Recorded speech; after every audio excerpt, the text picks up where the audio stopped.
Well, we're seeing the results of the Marvel train wreck that is, of course, the Marvels. Everybody knew this was going to be a failure. Nobody even predicted it was going to be this bad. But my God, it is the lowest in Marvel history. And of course, the weirdest part about this now is we have Kelly Sue DeConnick and Heather Antos going out and shilling for this. And it's making me wonder if they're paid on this level. I'm going to show you exactly what they're doing in just a moment because it's very contrary to everything else out there. All right. My name is John Delarose. I'm a #1 best-selling author and award-winning comic creator. I will be launching my Top Grift comic soon because we're grifting over here, my friends. And so this will be on Indiegogo. It's drawn by DC's Injustice's Mike S. Miller. It's going to be a beautiful comic book. Check this out. I'm going to leave the link in the description below. And of course, sign up for this so that you don't miss our campaign launching this week. I appreciate all you guys for supporting our actual comics, my friends. Yes, The Marvels is the worst opening in MCU history, as reported by John Trent at Bounding Into Comics, and it's absolutely crazy. The film grossed only $47 million in its domestic opening weekend, $6.6 million on Thursday, dismal, $21.5 on Friday, $15 on Saturday, and $10 million on Sunday, and only $63 million internationally because nobody internationally either wants to watch put a chick in it and make it gay film either. It's pretty obvious. And so this is going to continue to spiral as Marvel keeps doubling down on this as we see it. And I'm expecting an even more dismal weekend because honestly, if they're counting on the strong female lead demographic, if there is one to even watch this film, there's a Hunger Games movie coming out this weekend.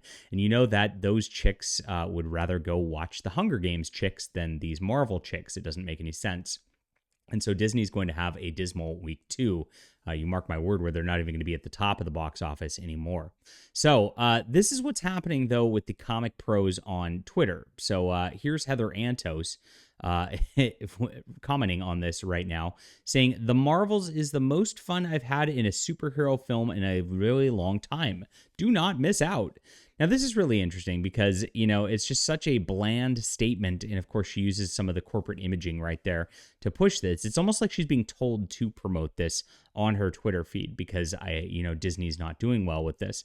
Now, this came over the weekend and it's like, you'd think that this is one thing, but we see even more. Gail Simone is out there saying, and allow people to like what they like on her Twitter feed and making posts like that over and over again about, of course, people, quote, liking the Marvels and, of course, people shaming them for that on Twitter. But that's to be expected. And that's kind of the narrative they always run about. But of course, nobody's liking the film because nobody's bothering going and seeing it. But here's number 2, Kelly Sue DeConnick, who went out and posted, "P.S. Go see the Marvels and do it this weekend if you can." Now, Kelly Sue DeConnick is one of the people who changed Carol Danvers from Ms. Marvel to Captain Marvel and changed the costume, made her into Carol Manvers. And of course, is one of those people who is all about the feminist sort of Marvel thing that they've been pushing over the last several years. So you would expect to see some weird stuff going on with her on this. Now, I think she actually does get royalties from the film because she did actually push the character in that direction. So they are basing Carol Danvers and Brie Larson's character on exactly that sort of thing where she had that in the comic book. So she probably is directly getting paid based on the sales of this. So she's begging people to go see this, begging people to give it a good opening weekend because, of course, she wants some of that Skrilla for herself on that level. But yeah, the Heather thing's very weird. Like, why? And it just goes to show that these people can't admit when there's a failure.